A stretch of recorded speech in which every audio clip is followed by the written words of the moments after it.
a podcast with the Public Library of Mount Vernon in Knox County. I'm Christy. And I'm Katie. And to wrap up the year of 2024, we kind of thought about, should we do something holiday? And we're like, no, holiday's going to be over. And we are going to be taking off January, so a little bit of a break. So you won't have us in January, but we'll be back in February. So instead, we decided to kind of bring January in to our end of the year wrap up here in December. And we wanted to do something that not necessarily like resolution driven, because those are always kind of like a setup to fail kind of thing, I think. Yeah, for sure. Right. So instead, we kind of thought about things that we wanted to do ourselves. And something that I wanted to do was, even though we were just talking about how outside is too peoply and we shouldn't go out there, I was like, I need to go outside more. I need to touch grass because, like, I'm way too into my phone. I'm on TikTok for like 2 hours a night. Like, I need to, like, touch grass. So that's what impacted my decision this month. So my choice was called Subpar Planet by Amber Scher, and it caught my attention because of the title. I thought that was hilarious. And I was like, well, what does she mean? And then I realized that this book is full of modern marvels, beautiful natural features of the planet, and all of the 1-star reviews that people left about them. So this book is fantastic because you not only get like the 1-star review and why this person thought that it was not impressive, and then Amber adds in all of the amazing information that tells you why it really should be super impressive to you and why it's so cool. And it's packed with pictures too. It is. So like this cover's awesome, right? Like this person, if you're at home and you're not on, you can't visually see us, there's a person on the cover and they're standing in front of the Sphinx and one of the Great Pyramids, and they're giving it a 1-star review on their tablet. The tagline is the world's most celebrated landmarks and their most disappointed visitors. So there was a lot of fun to be had with this one. Katie, what was your choice? So I forgot my book. So So I'm getting married next year, probably going to be purchasing a home with my soon-to-be husband. So I wanted to make my financial situation a little better. So I picked up Beyond Getting By Holly Trantham. And this is actually a companion book to the first book, which is The Financial Diet. So I'm actually reading, I'm going to be reading this one once I'm done with Beyond Getting By. So I'm reading them out of order, but you totally can do that. And it's geared towards women, but good financial advice is good financial advice. But it too has like cute little pictures, and it has, at the end or throughout the chapter, it has like worksheet type things. So you can get out a piece of paper and like write some things out. So it's amazing. I've read the first 6 chapters of it, and it's great, and it's really pretty. It's really accessible, and there really is no shame. That's awesome. And it's super important because so many of those programs, I won't even leave names because there's just so many of them.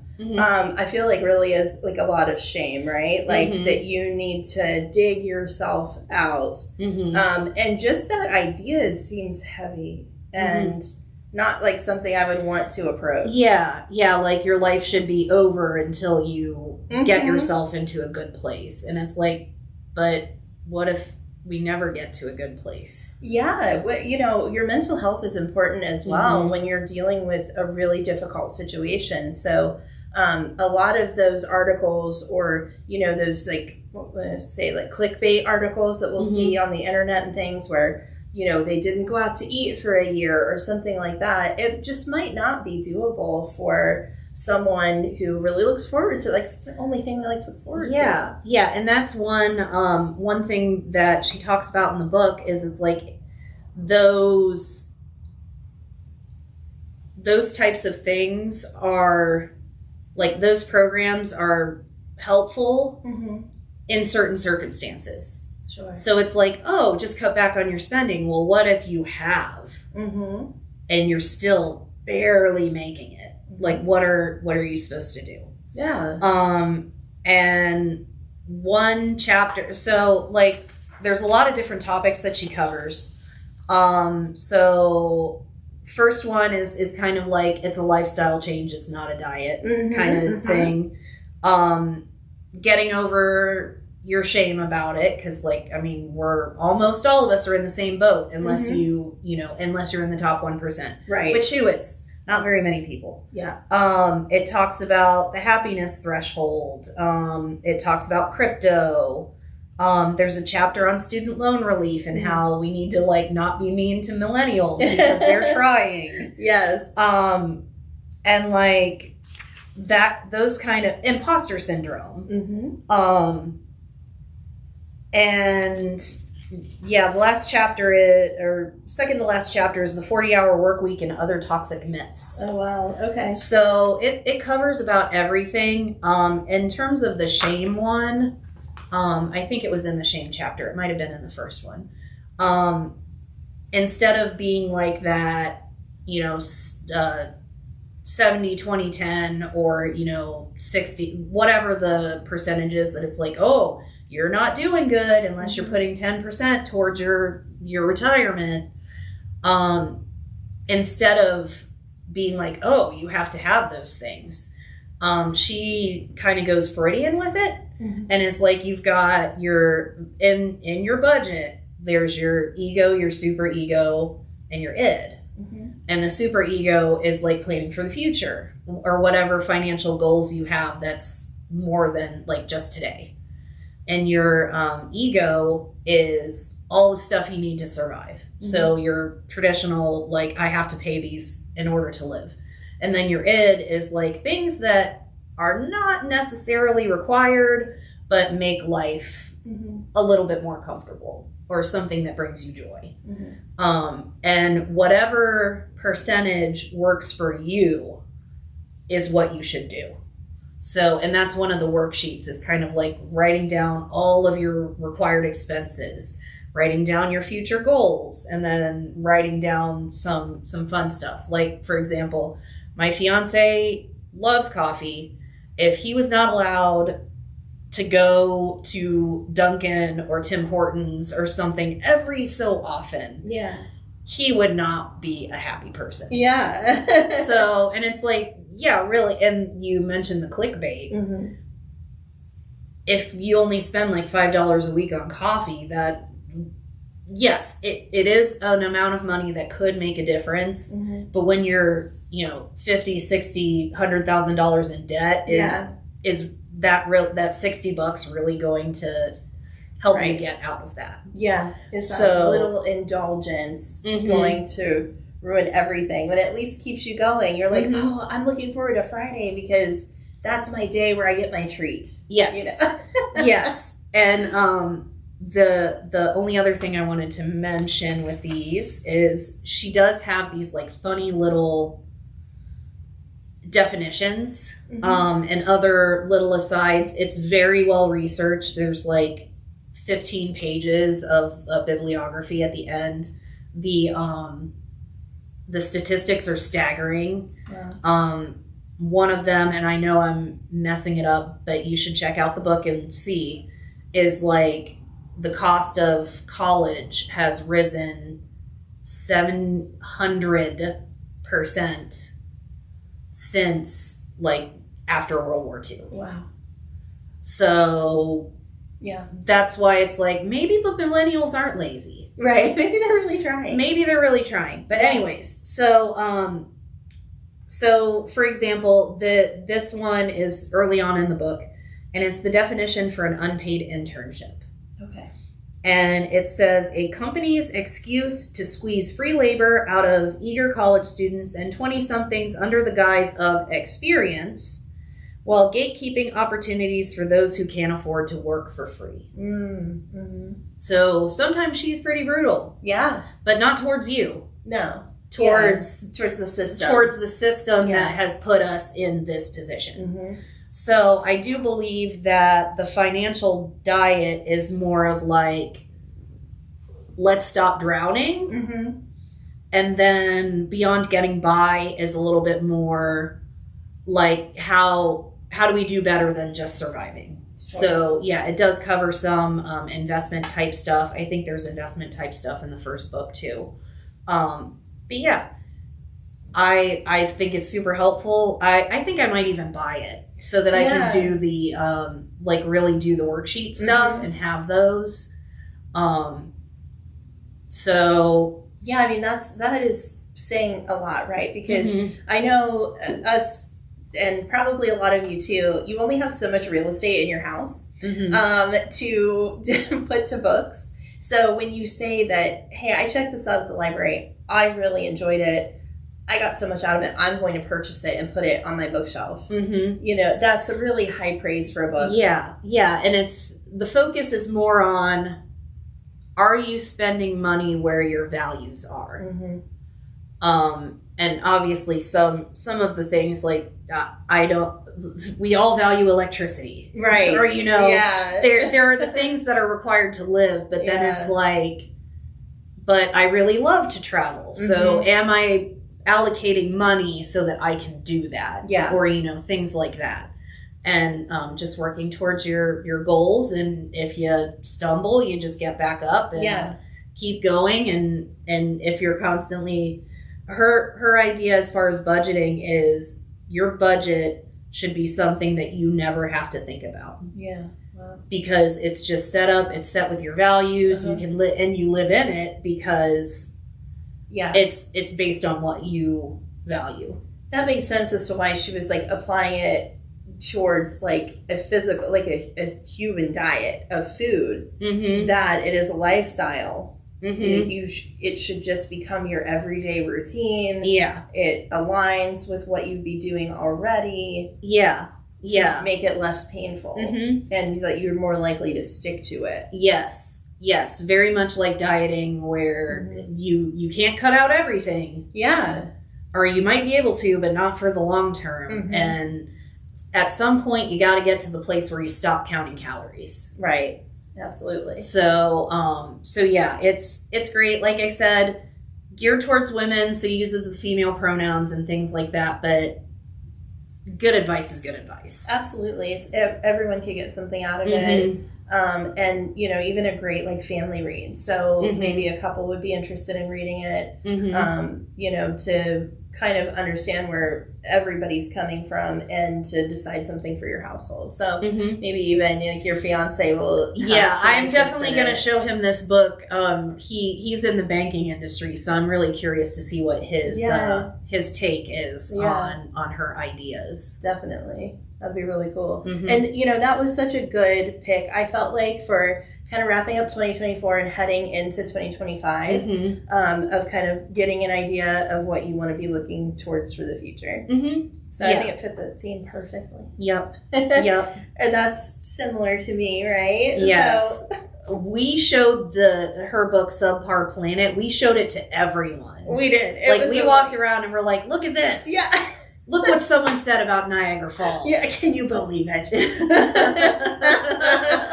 I think one of my favorites was the Eiffel Tower. So it was a big hunk of steel. This was the review. Can you imagine? This is just so much fun. So again, Subpar Planet by Amy Scher. And Amy goes around Amber goes around to all of the different reviews that she's seen of these places and just picks the worst ones to kind of give us an idea of what people are really thinking. The Louvre, only go if you really care about art. 1 star. Which, it's an art museum. Absolutely amazing, right? This was Cape Breton Highlands National Park in Canada, and specifically in Nova Scotia. And they said all the cool places are at the top of the mountain. So it's known for its 185-mile scenic road along rolling highlands and rugged coastline. So this person cared not for the journey. They cared only for the top. So what I really loved about this, and I thought that Amber did such a good job with, was that, you start with this scathing review. Mm-hmm. And then she tells you where it's located and all kinds of really amazing information about it, background, historical context, scientific facts. There's awesome little guides. So this is kind of laying out the places she's going to talk about in Europe. So as you're moving through, you get these beautiful illustrations that really guide you along the way. And of course, these are already things that I happen to find really interesting and would love to maybe see one day if I can get over my fear of flying and actually get on a plane. So I found it really interesting. And a little sad, right? Because these people have gotten to do things that I have not gotten to do, and they hated them. But it also made me realize that if I ever do get to go, I'm really going to take advantage of it and get as much out of it as I can. So reading what Amber had to say about Golfoss and Iceland, which is definitely a place that I want to go, this person said, I was underwhelmed. And it's one of Iceland's most beautiful waterfalls. So I know that and there's an awesome little picture. I know that if I do get to go, I'll really enjoy it. And now, thanks to this book, I'm going to know some background about it. Which I definitely think that this is a great book to use to kind of make your own list of places around the world that you would love to see. And then you can have some information about it when you get there. Yeah, and I love that it's organized geographically. Yeah. And there is like North America, so that does include places that some of us may have been. Absolutely. And then being like, what? Yeah, I feel like we've all, if we have not been, we do have the opportunity to go. Geographically, if you're here in Ohio, not very long of a drive to Niagara Falls. And you can read about what kind of the 1-star reviews that people have left, and then find out why it actually is something to be really inspired by. And we might take for granted. But we really are blessed here in North America to have so many wonderful things to look at and get to pretty easily, even without a passport. Yes, and even some really nice ruins in Mexico, if you're okay with them being ruins. That was one of the funniest ones. The ruins are hilarious because the comments are like, these ruins are very ruiny. They seem really old. Yeah, they really didn't take care of these ruins. Yeah, the stairs are crumbling. So you really do get a good chuckle out of this one, for sure. And then I did kind of go down a rabbit hole because then I thought, well, what are some, I want to look up some reviews for some other things. Or, pulling up any of these, and then you can read through and find some really creative things. This is Fundy National Park. This one's in New Brunswick. Really bad. Don't go. So, And it's got a picture of a nice little waterfall. Yeah, it's famous for the highest tides in the world. But you know what? Not impressed. So I definitely would be impressed. If anything, it made me want to see this more. There's fun little facts kind of in here, very similar to your book, where there's going to be like a little pop-up in here to give you a fun little fact. This one is, the bay is also known for sea stacks, which are often called flower pot rocks because vegetation grows on the top. So cool. Something really, really cool, right? And then this person saying really bad, don't go. So everything is subjective. If anything, it made me want to go more. Yeah. And I think you may have mentioned in the, when you read like the introduction that it's very much like, if there is something beautiful, there is going to be someone who hates it. Absolutely. So kind of like, it's easy to say don't take things personally. Yes. But if you're one of those people that likes to go on social media and provide content and you get those haters, the most beautiful things in the world have haters. Yeah. So you're right there on par with the Eiffel Tower and Niagara Falls and a million other things. Absolutely. Yeah. Don't get down in the dumps, because like you said, they're not impressed by the Eiffel Tower. So I really don't think that somebody's going to be impressed with my selfie, and that is okay. Mm-hmm. That's a great life lesson to go into 2025 with, you know? Mm-hmm. Yep. Well, guys, we had such a great time with this, and I want to thank everybody so much for joining us for another year of our podcast. You know, this was born out of the pandemic and the library just really wanting to connect with you guys, have some sense of community, talk about books that we're loving, items that we have here in the library that you can come check out. And it's just been so much fun, and we kept it going. Oh, yeah. I have a blast every month. Yeah, we really finding do. something and just really getting into it, and sometimes reading stuff that we wouldn't necessarily read on our own. Yeah, honestly, like you guys know, because you've been with us for a while, or if you're new here, I love romance and all kinds of paranormal stuff, and it's really awesome to challenge myself every month to pick something that's outside of my wheelhouse, or something that might have gotten kicked way down to the bottom of my TBR. And this gives me a reason. So I hope that we can be like a reason for you to maybe pick up a nonfiction or something that you weren't even thinking about, your financial literacy. And maybe, you know, you'll stop in and pick it up. So we want to do also a big shout out and thank you to Chris, who films and edits these for us and gets them up on YouTube. He's the man behind the camera, and we appreciate him so much. And we're going to see you guys in 2025 with lots of new content. February and March, we have the NEA Big Read coming up, where we're going to be discussing Interior Chinatown. Get super excited for that. There's a show on Hulu all about it. We're going to have lots of great content coming your way, and lots of stuff to celebrate in 2025. Yeah, absolutely. All right, guys. Well, thank you so much. Happy New Year, and we'll see you soon. Bye.